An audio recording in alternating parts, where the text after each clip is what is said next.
Welcome, everybody, to the 52nd, correct, Mr. Yarwood? Yes, sir. Yes. You got it right. In a row, I've got it right. The 52nd podcast, and we are doing part 2 of mental health, and we have a special guest with us today, other than Mr. Yarwood, who's always special from Yarwood Martial Arts. We have Justin Coates, who is the owner of GMNTC, and we are going to be discussing today the impact of mental health on kids. He actually is a mental health specialist, therapist that works with kids and has kids that are in martial arts. So that's the tie that we brought him in to join this conversation. And so with that, I'm going to let Mr. Yarwood kick off, as he has the official outline notes in front of him, so we can get it kicked off. And then we're going to do just a general discussion, go back and forth. It's unscripted, untelevised. It's just video sized. So here we go. Over to you, Mr. Yarwood. All right. So as everybody knows, we've been doing this podcast for quite a while, and we martial arts is always kind of our base theme, and we've been talking about all the life skills and all that stuff. One of the things that keeps coming up is, and I see it a lot with my students, is the mental health aspect of kids dealing with all kinds of things. Like we just had go back to school. There's some anxiety there. There's some frustration. There's, it can lead to depression, all kinds of other things. And it's become pretty prevalent in the youth. And I think it's an important thing that we discuss, because it's something that I think as martial artists, as school owners, me personally, we can reach out to these kids and give them an avenue, a way to deal with those things and be able to overcome the anxiety and the fear and, sometimes it's loneliness, bullying. There's so many aspects to it that it's just, to me, is something that's really become something that's come to the forefront of what I've been working with the kids. So I thought it'd be a good, Mr. Wood, one of our school owners down in St. Peter, introduced me to Justin and said he'd be somebody who'd be a really good guest to have on this, our very first guest, by the way, to have on our podcast. And kind of he is a professional who deals with this, so I thought it'd be a good discussion to have, to bring him on and just kind of talk about how he sees things and how he relates it. He himself has, kids in Taekwondo, so he's got a direct perspective on it as well. So welcome, Justin. Thank you for having me. For sure. So I thought we kind of discussed before we got rolling that we just kind of get open discussion and just kind of talk about things. I thought it would be kind of good for you to kind of start off, tell us who you are, what you do, and how you are related to the martial arts, the Taekwondo piece. Sure. Yeah, so thanks for having me. My name's Justin, obviously. It's on the screen. I'm the owner and clinical director of the Greater Minnesota Trauma Center in St. Peter, although it's easier just to say GMNTC. So I'm a licensed professional clinical counselor, national certification as a counselor. And I have two young kiddos who are in Taekwondo. I kind of was sharing with you guys a little bit earlier, I was in Taekwondo when I was a kid, and I was not a confident kid. I had some medical stuff that happened when I was 5 years old. I remember being bullied, all those kinds of things. Mom put me in Taekwondo, and I think that was one of the first times I remember feeling confident in myself. And so I never really enjoyed small towns. I grew up in a small town. I'm from El Paso, Texas, so I'm almost 1 million people, a border town, and we moved here when I was 2-3 years old. Grew up in a very, very small town, and then long story short, my wife and I moved here to St. Peter. Not a huge town, but still bigger than my town where I grew up. And there's not a lot for our kids to do. And I was super excited a year ago. We just celebrated the year anniversary on Saturday with cool. Mr. and Mrs. Wood, and for them opening up their studio. And yeah, when I saw that coming, I was so excited to get my kids in.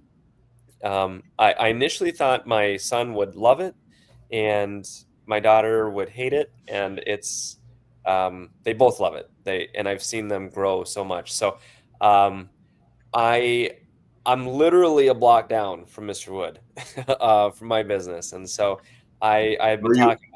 are What's you that? on 169 there as well? I'm right there on 169. I'm actually right in the same building as that really nice brewery. So Oh, so you're north of him a little bit. yeah, yep, Very cool. yep. So I often just walk right over there right after work. It's been really cool. I meet my wife over there with the kids. Cool.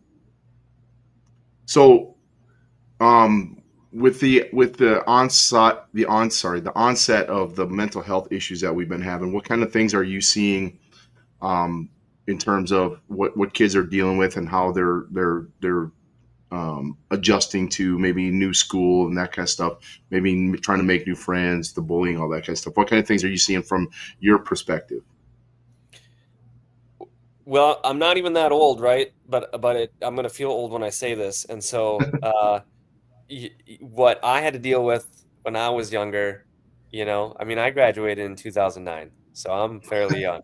Yeah, But in 2009, we still didn't have the things the kids have now. Um, so I think like life is just harder for kids today, particularly because of social media, all of the social apps. It's so much easier to bully each other. yeah, When I was younger, I mean, if we were going to bully each other, we had to do it face to face. You get to school, we're going to meet, yep, that kind of crap, right? But now it's just like, hey, I don't like you, and now I'm going to send a message to 45 people, and then that's going to go to yeah, 900 people. And so I see a lot of that bullying just on the social media. yeah, And it spreads like wildfire really quick. And then parents are on social media, so then parents see it, and it's wild. So I think that's like one of the biggest things that I see is the bullying, with the social media apps. right. We it's become quite challenging just because the fact. I mean, it can even be just an anonymous post about some kid. Doesn't have to be true. None of that stuff. Some kid makes it up and it just blows up, and then the kids are, it's immediate, right? There's no. It's not like back in the day, like when I grew up. Even I'm way, way back, and that was the same thing. It was face to face. It was like you dealt with it. Maybe somebody wrote something stupid on a note that somebody found, but there was never any of this, immediate stuff. So it took a while for some of that stuff to travel. But I I remember, there was certain kids who were the bullies, and the rest of the people, either we dealt with them or we didn't.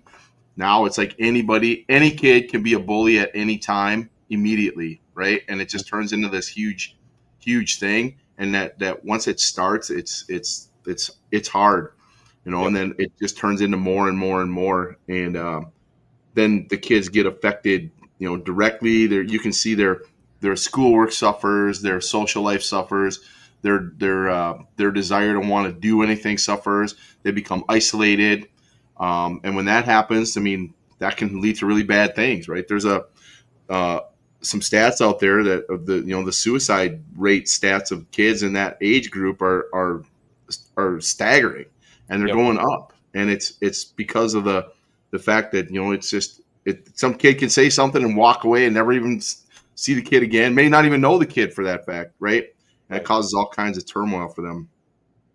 How do you see martial arts training being a positive for not just your kids but kids in general? Yeah, I mean, I think on many different levels, one is just um, they're getting to go somewhere with and just connect with people, right? I mean, Yep. that's kind of seems so simple and minute, right? But like these kids would rather sit at home, put on their headphones, Yep. play Fortnite, and talk to people they don't know, they'll never meet, but that's what they'd rather do, and so they're missing that in person interaction, and so just getting there and doing the interaction and being around other people, so that's just number one. But I think aside from that, it's just the values, right, that are instilled. The respect, um, the focus, those kinds of things that are instilled, day in and day out when they go to practice. And for young kids like my kids, being 6 and 7, some of those words are hard to understand, right? Yep. What the heck is respect? Like they Yep. know it, but they don't know the word, right? And so what's really cool is they get to learn it. I'm a big believer in modeling. I don't care what theory of mental health or how smart you are, or all the crap. Children learn best by modeling Yep. and by showing. And so I think, being able to see that at practice and seeing that day in and day out, the healthy modeling by Mr. Wood, by the teacher, by just their fellow peers. It's one thing, the other thing is I tell people, even adults, to go be part of these groups, because it's one thing like when your dad tells you something, or for adults when your partner points something out, right? But Yep. when your peers tell you, it's totally different. And my Yeah. parents laugh at this all the time, because they say, yeah, you've been telling Johnny this for like years, and then Johnny goes to Mr. Yarwood's school, and his friends tell him the same thing, right? And you just see Johnny's mind go, Yep. nobody's told me that before, man. I get it. I said that's what they need. They Yep. need it from their peers, because it's received differently. Yep. So I just think there's just so much power on so many levels. Yeah. Well, Our remember, little dragons. Oh, go ahead, sir. well, I was just going to say, remember, 85 to 95% of our communication is nonverbal. Mm. And when you're in video games, you're missing a ton. 100%. And putting it on the mats, putting it into that aspect. The other thing that's there is that being in another person's world. A lot of times when you have that parent, or you have that family member, brother or sister, they come with all the stigma of the entire lifetime that they've been together. So when I say blue, my sister, who's known me for 50 plus years, when she hears me say blue, she's automatically thinking of the times that I've said blue my entire life. And Sure. she has a filter system of every time I've said blue that word goes through, and she's not listening to me say blue right now. She's listening to 50 years of the word blue impacting that word. Now, Yep. that's a lot of years for me, but it's still impactful for a kid who has been listening to parents say do X for 6 years or 7 years, and then they go to the dojo, and Mr. James, Mr. Yarwood's son, comes up and says blue, and they go, oh my God, that's a color I love. Wow, where's it been my whole life? Yep. And you're sitting over there going, I've been saying blue for 7 years. Yep. So And it's cool to see the shift in their mind, right? I mean, for some parents, they get really frustrated, like, oh, I've been saying this. But, Yep. My job with them is like, chill out. So what? So what? Yep. You don't get any extra prize or medal for being the one that was telling them. Like, who cares? They get it now. And like, it's going to make everybody's life better. I think what's interesting, though, is parents can actually use it to get better connected to their kids. Yeah. Because if they see it, they go, oh, really? So how did blue show up for you today? Right. Like that I've been saying blue for 6 years. And they go, yeah, but we just didn't understand it because you're coming from here. Yeah. And Mr. James came from right here. Yep. And all of a sudden, there's a new possibility of communication that becomes available for the parents to be able to say something or communicate something in a fashion or in a mannerism or in a way, a tone. Do they still, and this is going to show how old I am, do they still talk about visual, auditory, and kinesthetic, Justin? Yeah. Okay. Because I never hear kids talking about it from school. Like I first heard about it in elementary school. We went around the room and figured out what everybody was throughout the course of a year. And for me, in person, that's another thing that happens. That video, that visual, auditory, and then the kinesthetic thing. That's what you get on the mats. Yeah. Right. You get that piece. You get that experience of touching, sparring and learning how to spar and the intentionality of it versus fighting, versus bullying, versus all those different things. So. And it's interesting that you bring that up, that the auditory, visual, kinesthetic, because there's some statistics out there, something like 15 to 20, and I think that that's actually really low. But there's like 15 to 20% of all children in the United States struggle with some sort of verbal comprehension disorder, right? So when words come at their brain, it's really difficult. And I hate to break it to you fellas, that actually runs in the male gene line. It's a fact. Don't hate on me, just a messenger. But it runs in the male gene line. So if dad struggles, right? And so you can kind of pick these people out in the real world, right? I mean, people that struggle with language they're your hands-on people. They're your manufacturers. They're your mechanics. They're your, those kinds of people, hands-on people. And so it trickles down, it's genetic. And so their kiddos can struggle with that. And so when words come at their brains, they get really frustrated. So, when they're getting all this homework at school and all these things at school, a big reason why children shut down. So to answer your, also your question, Mr. Yarwood, from earlier, like what else am I seeing with kids with mental health? It's also just school in the sense that there's so much language demands, and it's really frustrating for kids. But if language is hard for me to begin with, how am I going to verbalize to you, oh, hey, by the way, the reason I'm really struggling is because I don't get this language stuff, and I just really wanted to communicate that to you. They can't do it, right? Yeah, that's the irony of it, right? Behaviors. Yeah, we see them as behaviors, running away, those kinds of things. And so in martial arts, it's not language. I mean, sure, there's some words, but I mean, you're moving, you're doing the thing, and so that's one of the other things that I've just noticed is like, because I can pick some of them out at the school. It's like, man, I know this kid really loves this because language ain't their thing. Yeah. It's like when a kid ends up sitting and going in. I mean, these are my experiences, right?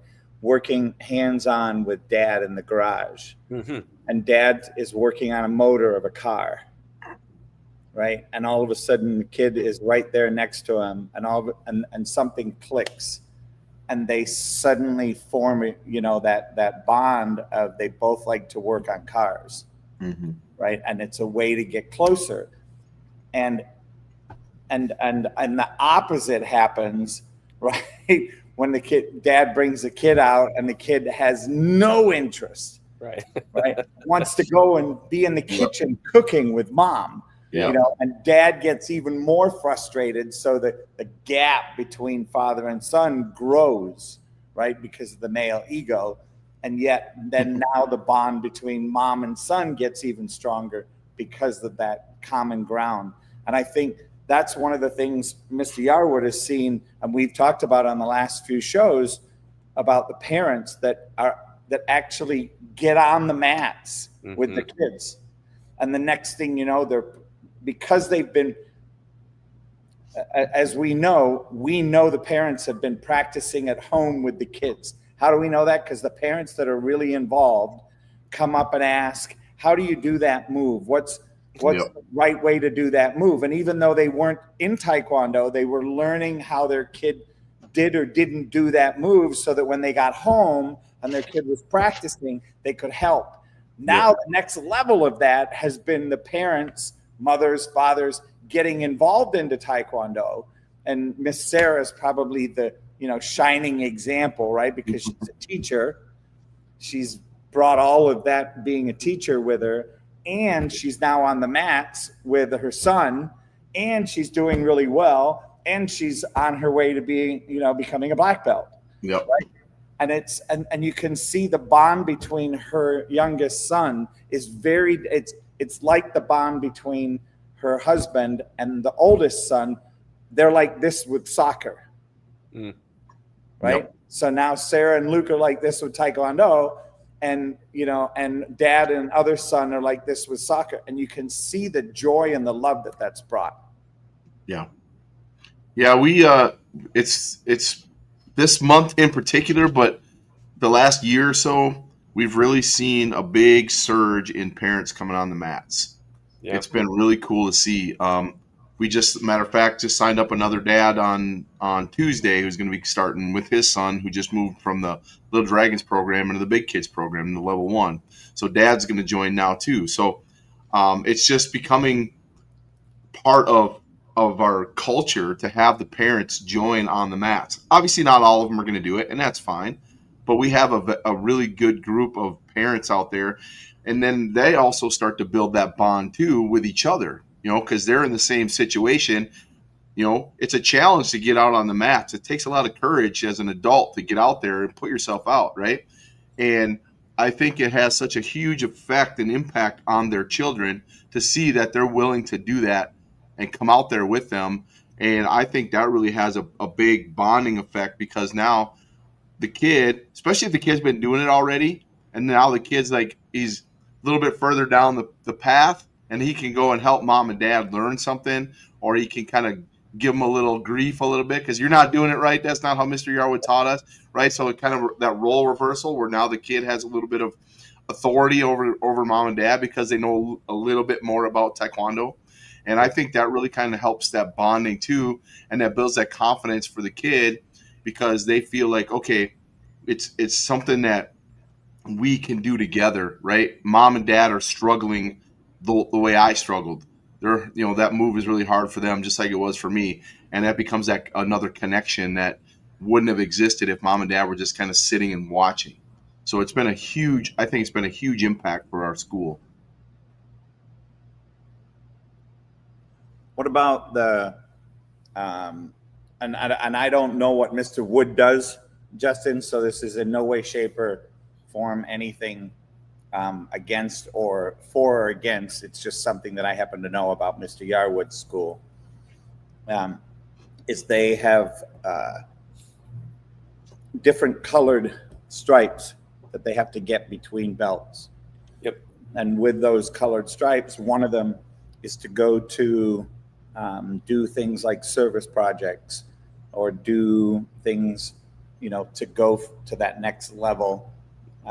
Making sure they're doing well in school. Yeah. We certainly do those, and I've been on my son a little bit because he moved. We have 2 elementary schools here.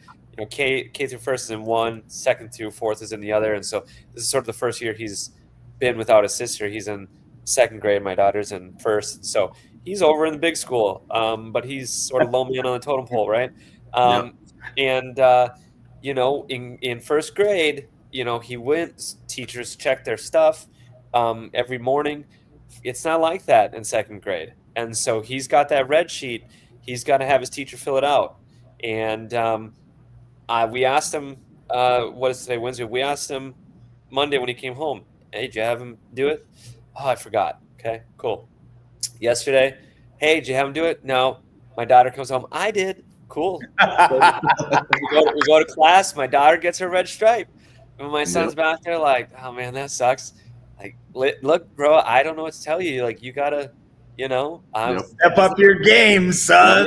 We've added a little bit of responsibility to you. He said he turned it in today. I didn't see it in his backpack no more. So I think he gave it to the teacher. He said, I haven't filled it up. But what's really cool about that, guys, is the blue stripe. So for Mr. Wood, the blue stripe is, you earn that. That's the first one you get, right? Respect, doing your best, trying your hardest. It's also the one that mom and dad can take away. You can earn it back, but you can take away. And I've had to do that a couple times. And it's a learning opportunity, right? It's not a you're losing it. It's not a I'm taking it away. It's a you didn't earn it, Yep. and Mr. Wood gave this to you, and so that's opened up really good. And then have that accountability, right? So then bringing him to session, and Mr. Wood always knows because when we show up, and my son doesn't have his belt on, and Mr. Wood already knows. So Aiden will walk over there. Mr. Wood, can you tie my belt? Mr. Wood grabs his belt. He ties it, and then he holds them up to measure and make sure they're the same length. And he goes, something's missing here, right? And then they have a conversation. Yep. And so the accountability, and you start that at really young. You teach them there's a way to do it. And so, yeah, I love the stripes. The stripes are. Yep. Yeah, our parent stripe is the black stripe, and we have a postcard, and there's like 5 different things that they get measured by. Are they having good respect at home? Are they doing all that stuff? And then it's a 1 to 5 rating. Sure. So, and then mom and dad, they if they sign off on it, they get that stripe. But if I always tell mom and dad, if they stop doing what they're supposed to do once they get their stripe, then you remove it, and they have to re-earn it based on what you want them to do. Now, it's not ours anymore; it's yours completely. And then the kid is like, you got to earn it, or you don't test. That's just how it is.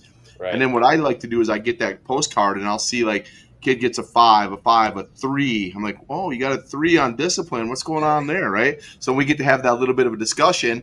Yeah. Mom and dad are out of it. It's me and this kid now. Now the kid has to tell me what's going on, and he's like, oh, I don't, they don't want to hear from Mr. Yarwood because I'm a whole different type of compassion than mom and dad are, right? Because I'm a different voice.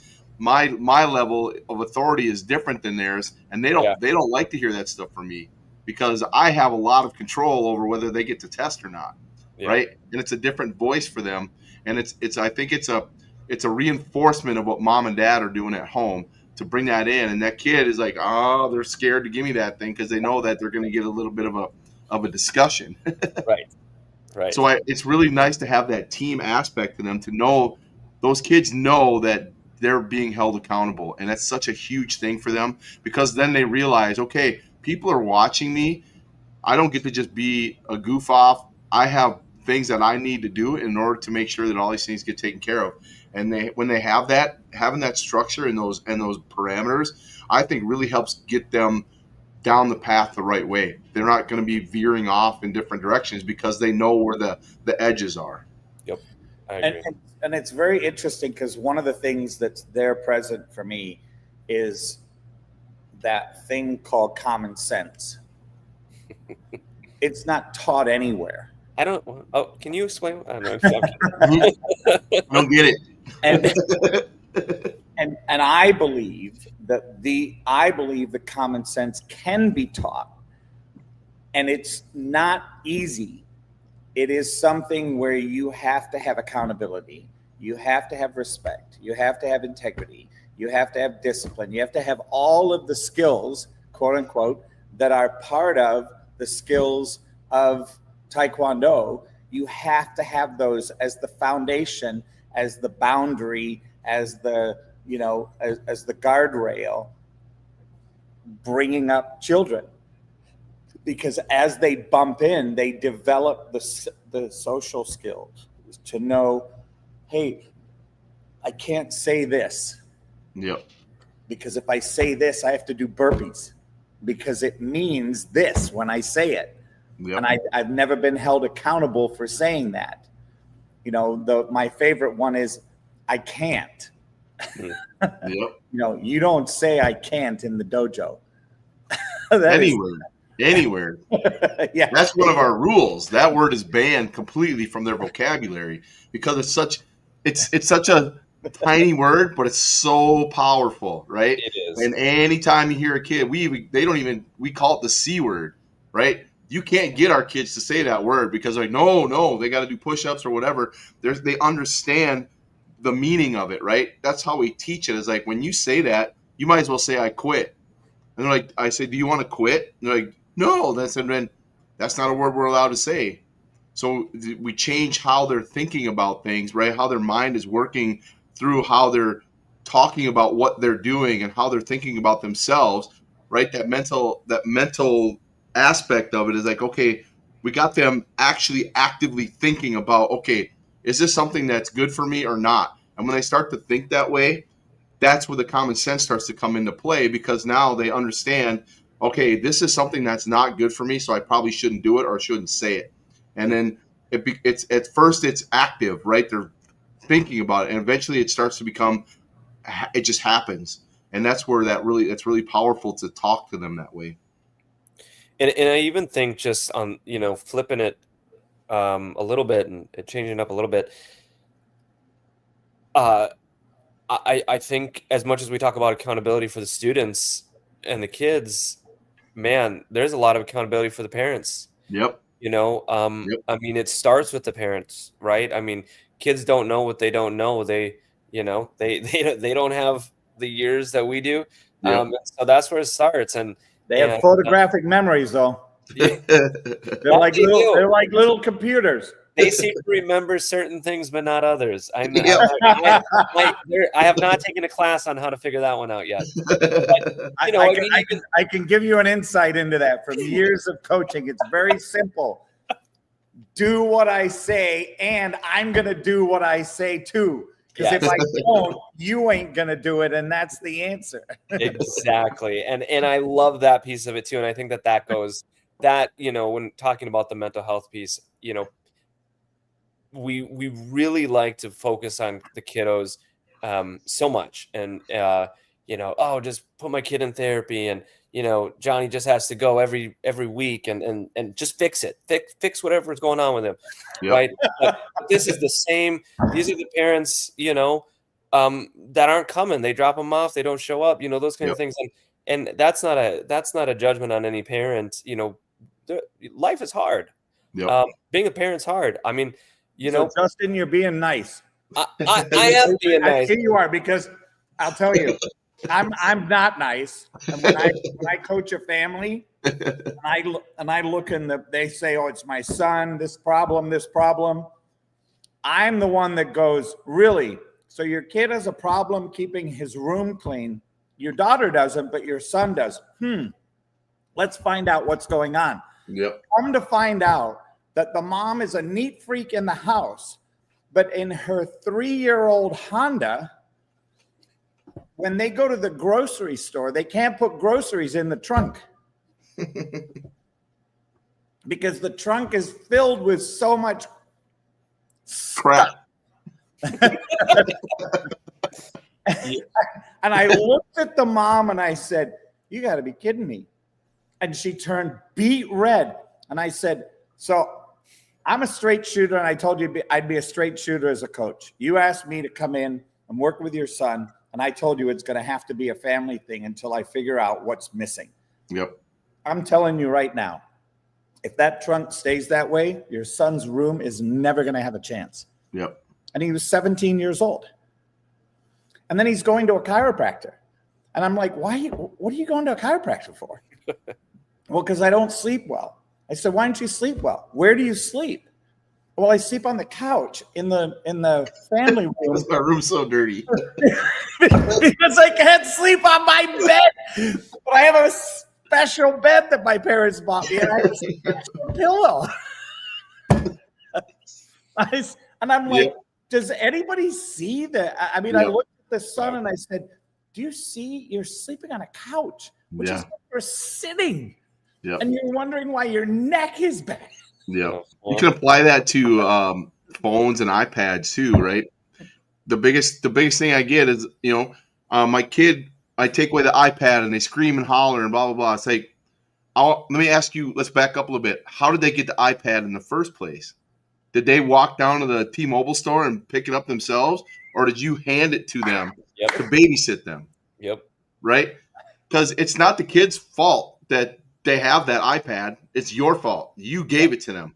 Right. And taking away from it's going to suck because they're now addicted to it. But the only way that you're going to get that change is to do it. That's it. You're the one in control of that. That kid needs to learn a different way, a different outlet, whatever. Maybe, you got a timeshare with it or something. But when it's just constantly handed to them, it's your fault. You have no excuse at all to say anything about it because you're in charge of that iPad, not them. And that's that accountability, Yep. right? That we preach with the kids, but I mean, I'm guilty of it too. You know, I'll take my kids. You know, my wife and I alternate, you know, based on our schedule. But I'll go and I'll catch myself 30-minute session. I can't stay off my phone. I can't be present. I can't watch. Yep. You know, we're starting it. We're bowing in. I'm starting it, and I'm like, oh, trying to put my phone away so I can bow in and be like, what the heck, dude? You know. Yep. So I'm guilty of it too. I get Yep. it. You know, I mean, there's plenty of research, plenty of science out there. These phones, they're just as addicting as it's like handing somebody drugs and Yep. then being like, I don't know why they don't want to stop. Well, it's the same thing. You know, the Yep. phones are the same thing. Yep. So, it starts with us. Yep, And for and sure. it's so interesting, Justin, because as soon as I say this, you'll laugh. It is just a modern day Nook. Mm. I mean, Well, it's easier, right? I mean, it's easy. Yep. I mean, Yep. think about it though. Think about how hard it is if you give a pacifier to your kid, right? And they get addicted, or a blankie. A blankie's another one, right? How hard is it to break them of that habit? Yeah. And now we give them something that can talk to them, that Yep. requires buttons and pushing. It's got flashy lights. It's got Yep. beautiful color pictures. Yep.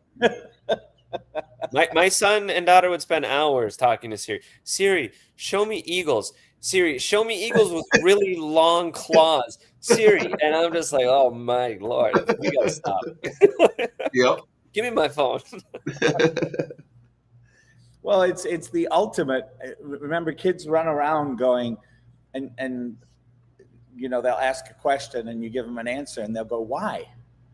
And then you give them an answer and then they go, why? And you think they're just being obnoxious, but they literally are looking for the entire root structure Yep. of the tree. And they're Yep. going to ask until the why stops. Well, and can I let me? I want to share this. You know, because like I said earlier, I'm a big person. I'm big on modeling, right? And I learn from modeling. You know, when parents or even teenagers, kids come to my office and we do therapy, I tell them, it's usually the adults that have a hard time hearing this, but I say, listen, if you need a therapist who's like pat you on the back, oh, that sucks, man, your life is so hard, you're gonna have to go 2 doors down. I've got some really good therapists that do that. That ain't me. Like, I'm Yep. gonna pat you on the back, and then I'm gonna say, okay, you've been complaining for 10 minutes. Let's do something about it, right? Yep. So that's just how I function. But I have learned a lot from my clients also. And one of the things that I've learned from Mr. Wood, that sort of hit me the other day was, you know, my daughter, my kids couldn't be more night and day. My daughter, very verbal like me. She's a big smarty pants. She finishes my son's sentences all the time. It drives him nuts. And my son, you know, he tells stories, and one story might take you 6 hours. You know, like there's a lot of likes. There's a lot of so it gets exhausting, right? And so then I go, you know, and I work all day and I listen to people's problems, all the things. I'm running a business, and I get home and I've caught myself, right? Like Aiden, dude, chill. I don't, you know. And then we go to karate, and we're all done, and my kids all the time, favorite thing to do, tell Mr. Wood all kinds of stories at the end. And I watch Mr. Wood, right? I know the thoughts he's got, but he never says them. He's so patient. He's smiling at Aiden, right? Giving him the nod. Aiden's, you know, maybe in like chapter 3 of 12. But I watch him, right? And then I watch, like, when my son is done telling the story, or even my daughter, and how happy they are, how excited they are, right? Because somebody just listened to me. Yep. 9 times out of 10, Mr. Wood has no idea what the hell they just said, Yep. or what they were talking about. But he was there. He was present. He was on their Yep. level. He wasn't like, come on, we got to go, you know? And so I watch that myself as a parent, and I go, damn, I really need to work on that. Yeah. I need more of that. Like, I need to channel my inner Mr. Wood. Yep. And so I would just say, like, I really like when parents are there and they see those kinds of things. I think we learn more maybe even more than the kids do. Yeah, I say it all the time. I train the parents just as much as I train the kids, right? It's teaching them to do the things I do with their students, right? With their kids. I only get to see them a couple times a week. They're with them the rest of the time, right? I said, like, I get them, like, with the little dragons. We do ninja practice, right? I can get 16 little dragons to stand still for an entire minute, not say anything and not move, right? And the parents look at me like, how the hell did you do that? I said, because I told them to. And they're like, what? I said, yeah, I told them to. That's it. You make them do it. If they start moving, stand them back again.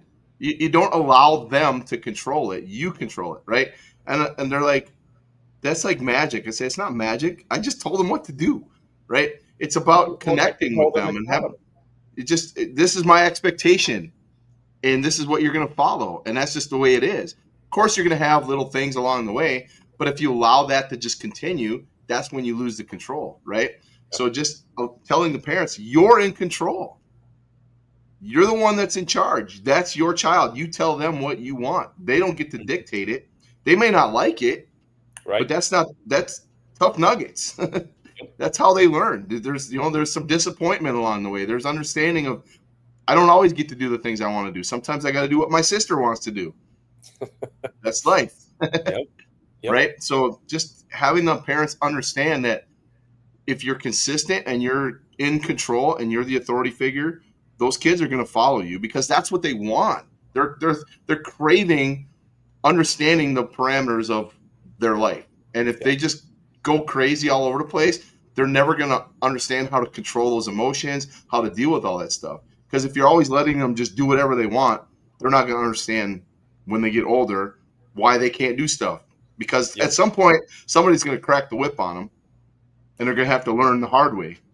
Well, and I'm getting to see like a whole other side of it because, so I'm in like my final like year and a half of my PhD in clinical psych program, and part of that requires me to do some field experience, right?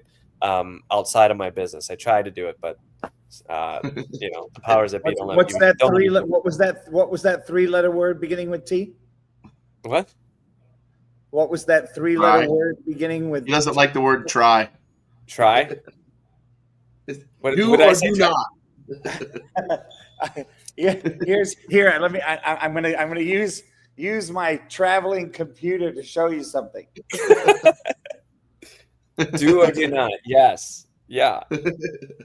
You're gonna read the rest of that? There is no try. Yeah, it's 10:30. My eyes don't work so well at 10:30 p.m. But so I'm over. 2 days a week. I'm over at the University of Mankato, right? And I'm over in the counseling center, as part of this field experience thing. And so I'm working with college students. I don't work with college students. I'll never work with college students. It's been a great validation or confirmation of why. Yeah. But what I see in a lot of them, and I really do feel bad. My heart breaks for a lot of them because they didn't. I can tell so many of them didn't get what we're giving to these kids, right? Yep. I can see a lot of that in the current college generation, and it's the same story. Mom wasn't present, dad wasn't present, both parents weren't present, or they were there, but they were they were this, they were that. And it was a chaotic upbringing, all these kinds of things, right? They had nobody to connect with. And that was the other thing. So even outside of parents, they just didn't connect with nobody. School, middle school was horrible. High school was worse. I'm going to move away, go to college, and that somehow is going to fix everything. Now I'm at college. I have fix it. It didn't fix it. It made it worse, And so I'm seeing that at the college, and that breaks my heart, because these kids didn't get what they needed. They didn't get that connection. They didn't get those things. And so these are the kinds of things that, I try to talk to parents about is like, listen, there's a great book. It's called The Power of Showing Up. Dr. Dan Siegel. He just talks about how much you don't got to do all the things. You don't got to be the perfect parent. You don't got to, all of these things. You just got to show up. Like show up day in, day out, show up for your kids. And there's a lot of power in that. And so, I just love everything about the community of Taekwondo and the things that it builds, and it makes me hopeful for. So despite the crap that I see, the mental health stuff that they're seeing, that they're experiencing, when they get into programs like this, it makes me hopeful. Yep. Having instructors like Mr. Wood is super valuable. He's a wonderful dude who knows what he's doing.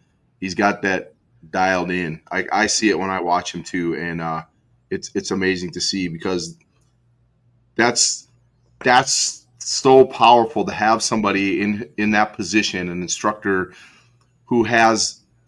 It's not just about teaching Taekwondo, right? It goes way, way beyond that, way deeper than that. And to be able to connect with the kids and be able to be a mentor, an authoritarian, but also like someone that they feel safe around, someone they can talk to, someone that they can, rely upon to make sure that they're doing all those things beyond mom and dad, really is huge for those kids, because they see other aspects of people in that position that are, that they're not getting yelled at, they're not being, whatever, like some people do. And it really helps them to be able to develop fully as they're growing up, and be able to look back on that as they develop into teens and go, hey man, it was really cool to have somebody in their life. They'll as they get down the road, they realize how important all those people are along the way for them. And they will remember it. I'll tell you a quick 15-second story. I don't remember a lot from when I was a kid. But the one thing I do remember is I was in school. I was in third grade, and had nothing to do with karate. We were in line. I was in a private school, so we were in line for the bathroom, waiting our turns. Kid in front of me, one of my best friends, he's like, Justin, punch my hand. Punched his hand. Teacher saw it. Teacher told my mom. Mom was like, why are you doing Taekwondo at school? It's like, Mom, I was not doing Taekwondo at school. And he literally just said, do this. No, you're doing Taekwondo. So she tells my teacher. I go that night. Teacher takes my belt. No. You can't be doing Taekwondo at school. Don't do that. Taekwondo, for defense only. Got the whole spiel. I remember that all these years later. I mean, I'm pissed about the fact that I wasn't doing Taekwondo. But the moral of the story is, I had people like that in my life, aside from my parents. My parents were good parents. Yep. But I also had, that person in my life who held me accountable. And all these years later, I don't really remember much about any of it, but I do remember that. So they will. These kids will remember it. Yep. Awesome. Well, cool. I think we hit 47 minutes. That's pretty good. So I think why don't we do kind of final thoughts on tonight's session, and anything you want to share, Justin, some final thoughts to leave people with based on our discussion tonight. Yeah, I mean, thank you guys again for having me. I really appreciate it. I've been looking for ways to just connect with communities. I really have a soft spot for rural communities in particular. But I think what I would just say to people is, I get parents all the time asking me, what do I do about this? What do I do about that? My kid's been in therapy for, years. What do I do? What do I do? What do I do? And one of my favorite psychologists, Dr. Bruce Perry, he says that the best healing agent for any mental health issue, particularly trauma, the best healing agent is connection. So all of the theories, all of the modalities, those are all great, but there's nothing like connection. And so that's how we're going to help, particularly our youth with their mental health, is by connecting with them. And that starts at home. Yep.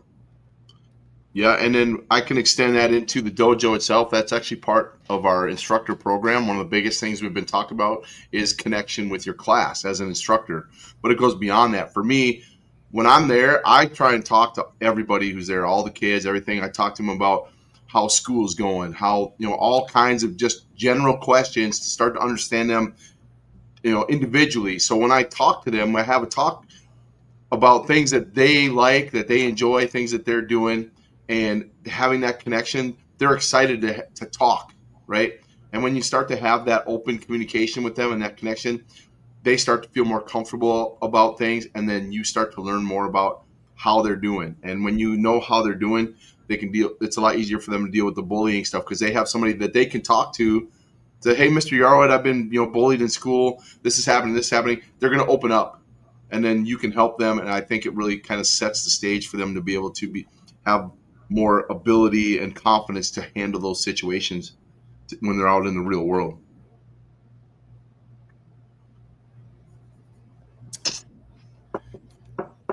All right, I just popped something into the stream, and that is, parents, what do I do about this or that? My kid's been in therapy for years. The best healing therapy is connection. Martial arts is a phenomenal part and connecting home, school, and on the mats. So thank you, Justin. Thanks for joining us tonight.